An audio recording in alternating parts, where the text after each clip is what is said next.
Halo, selamat malam pemirsa. Senang sekali malam hari ini kembali menyapa Anda di Indonesia Business Forum bersama dengan saya, Celia Alexandra.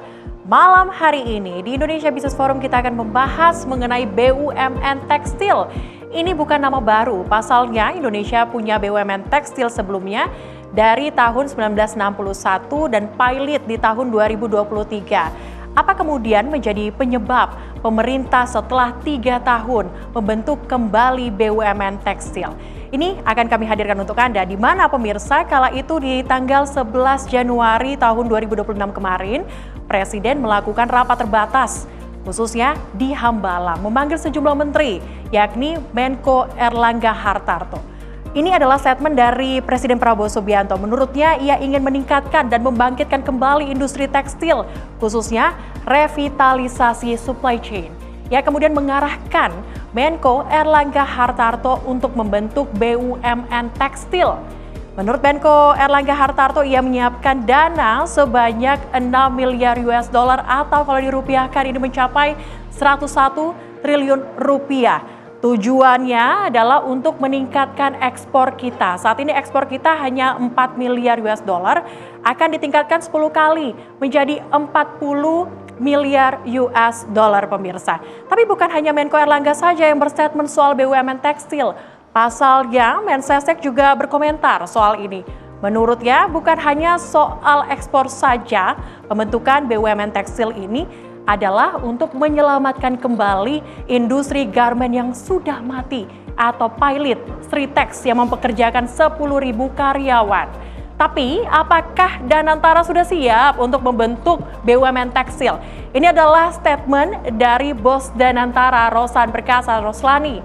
Menurut Pak Rosan, untuk pembentukan BUMN Tekstil, Danantara masih mengkaji sejumlah opsi. Apakah membentuk entitas baru ataukah nantinya menggunakan perusahaan yang sudah ada?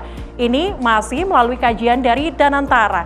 Tapi kenapa kemudian pemerintah ini memberikan fokusnya kepada TPT? Kami akan hadirkan untuk Anda. Ini adalah diagramnya bagaimana kemudian pertumbuhan dari industri TPT ini selama 1 dekade ke belakang. Nah, dari diagram ini kita bisa lihat pemirsa di tahun 2015 sampai dengan tahun 2019, ini memang industri TPT ini mengalami peningkatan atau ekspansi, terus bergerak naik. Tapi di tahun 2020 sempat terjadi penurunan yang cukup tajam.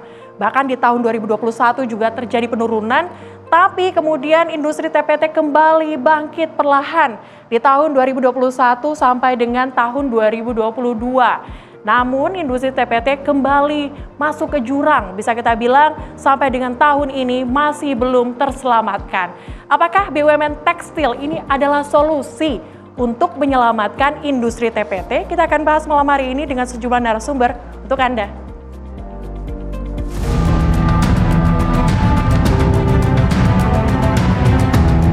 Kita sekarang memiliki satu BUMN yang memang diminta fokus untuk menangani masalah garmen.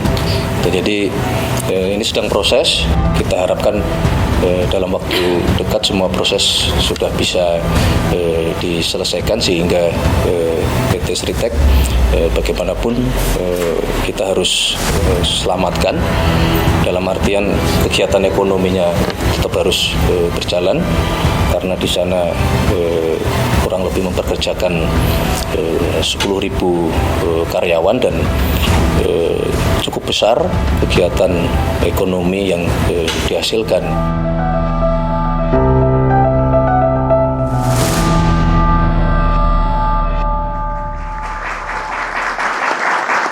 BUMN Tekstil kembali akan dibentuk setelah 3 tahun pemirsa pilot dan dana yang dipersiapkan 101 triliun rupiah, bukan dana yang sedikit. Kami bahas malam hari ini pemirsa dengan sejumlah narasumber. Saya akan sapa terlebih dahulu untuk Anda. Yang pertama Profesor Poppy Rufaida, PLT Deputi 2 Kantor Sekretariat Presiden. Selamat malam Bu Poppy. Boleh mic ya Bu? Selamat malam Baik, semuanya. terima kasih sudah hadir Bu Poppy. Dan saya juga ingin menyapa ada Pak Beni Sutrisno, Wakil Ketua Umum Kadin Indonesia. Selamat malam Pak Beni. Selamat malam semuanya.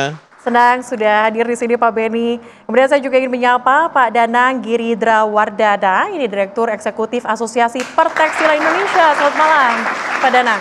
Ya, salam sehat semuanya. Oke, baik. Saya juga ingin menyapa untuk Anda pemirsa, Muhammad Dian Revindo, peneliti LPM FEB UI. Selamat malam, Pak Revi. Malam, salam sehat untuk semua.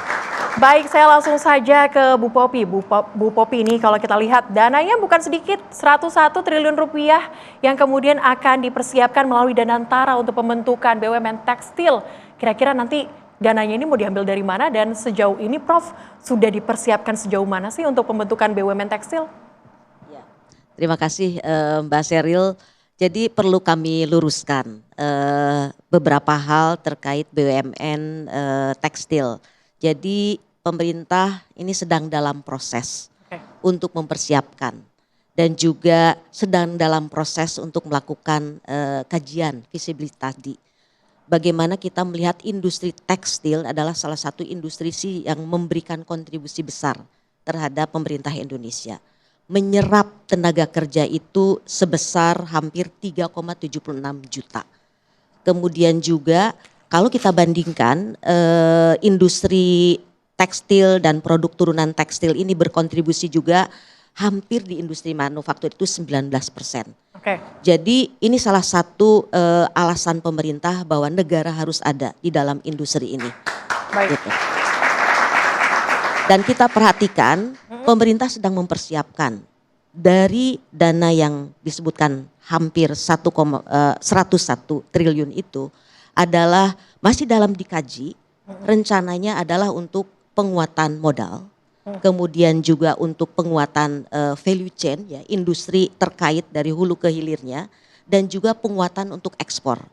Karena kontribusi yang luar biasa dari tekstil dan pernah berjaya produk tekstil ini.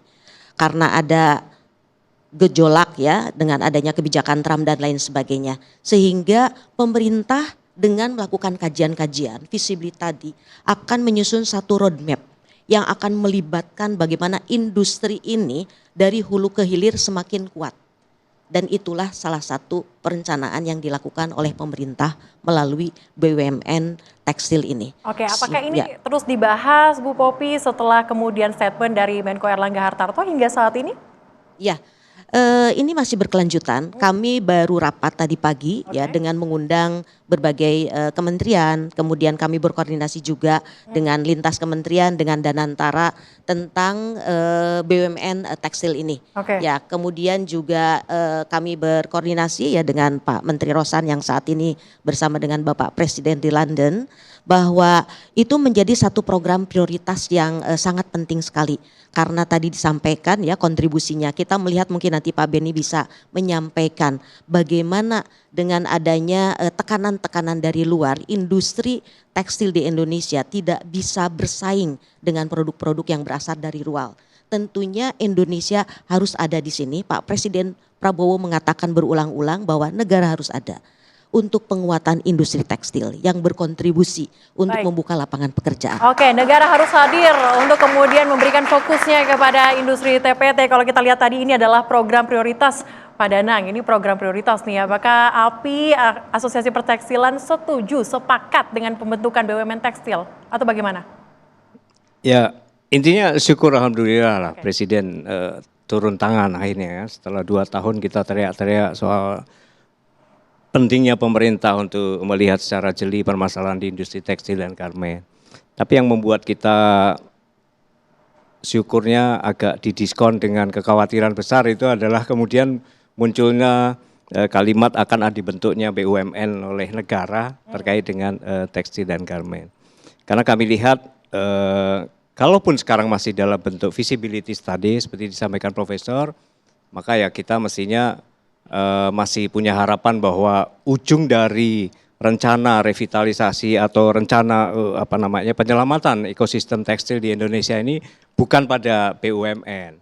Karena sebenarnya kalau kita mau lihat diagnosa-diagnosa yang terjadi di dalam kendala-kendala besar di sektor padat karya kita itu bukan soal industrinya, tapi soal marketnya. Coba lihat bagaimana market dalam negeri kita terdisruption dengan produk-produk impor masuk begitu deras ya, ilegal, thrifting, whatever namanya itu. Kemudian di sisi ekspor kita juga mengalami masalah besar terkait dengan Trump tarif ya kan. Jadi masalahnya ada di sisi market. Nah, apakah kemudian dengan diagnosa yang seperti itu, kemudian kuratifnya atau obatnya itu mendirikan BUMN? Saya kira bukan. BUMN akan menjadi masalah tersendiri karena problemnya bukan solusi. Karena problemnya bukan di masalah kapasitas produksi atau teknologi atau apa, karena itu akan berkembang dengan sendirinya. Yang kami khawatir adalah pemerintah mendiagnosa dengan cara yang keliru, kemudian memberi obat yang keliru. Sakitnya apa, obatnya apa gitu. Tapi syukur alhamdulillah kalau ini masih bersifat sebuah visibility study yang kemudian akan dirancang lebih jauh dengan sebuah roadmap, di mana kemudian yang kita butuhkan saat ini adalah perbaikan regulasi dan penegakan hukum.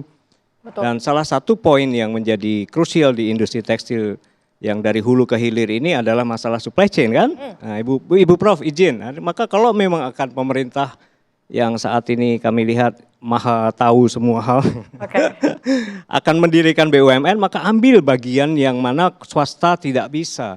Jangan merecoki pasar yang kita sudah jenuh dan memiliki kendala yang berbeda, tetapi malah masuk ke dalam pasar Contohnya yang sangat jenuh. Misalnya ada statement Bapak Sesnek menyebutkan bahwa Sritek termasuk dalam bagian dari roadmap permasalahan.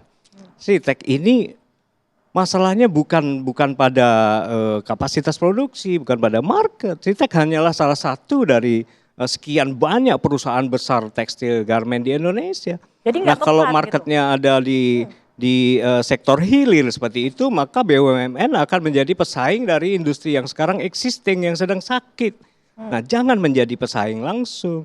BUMN mestinya muncul sebagai karakter public obligation atau sebagai satu entitas bisnis yang harusnya menjadi bagian dari rantai supply chain itu. Misalnya satu nih, chemical untuk tekstil. Ya kan, ini yang kita selalu import nih. Kemudian produk-produk dalam negeri yang kita tidak produksi sendiri. Jangan di hilir, di hulu atau yang hampir-hampir tengah lah. Nah, saya kira masukan ini mestinya menjadi bagian dan penting nanti untuk penyusunan roadmap itu. Biar tidak salah sasaran gitu ya. Jangan sampai salah sasaran Ibu. Tapi Pak Danang, kalau Anda melihat ini juga banyak statement nih, khususnya dari UMKM yang merasa khawatir. Kalau misalnya ada BUMN tekstil, ini juga khawatiran ini bukan hanya UMKM saja, pengusaha juga banyak khawatir. Takutnya nanti semuanya diambil marketnya seperti yang Anda sampaikan. Iya dong. Sampai nanti rugi malah. Iya, ya kita lihatlah. Kita negara rencana investasi 101 triliun untuk urusan BUMN tekstil. Sebenarnya kalau kita mau jujur ya, kinerja BUMN saat ini teman-teman melihatnya gimana sih? Dividen BUMN tahun 2024 kepada negara itu hanya 85 triliun. Dividennya segitu dari seluruh BUMN yang ada. Terus sekarang berpikir untuk menginvestasikan 101 triliun yang mungkin margin dari BUMN yang akan dibentuk itu sangat tipis. Artinya dengan investasi sebesar itu sumbangan dividen kepada negara pun akan sangat kecil. Jadi ini yang menjadi harus pola bisnis atau entrepreneurship yang dimiliki oleh para birokrat kita harus dikedepankan. Jadi saya khawatirnya begini, kalau itu pemerintah memaksakan diri untuk membentuk BUMN, maka yang teriak bukan hanya pengusaha besar.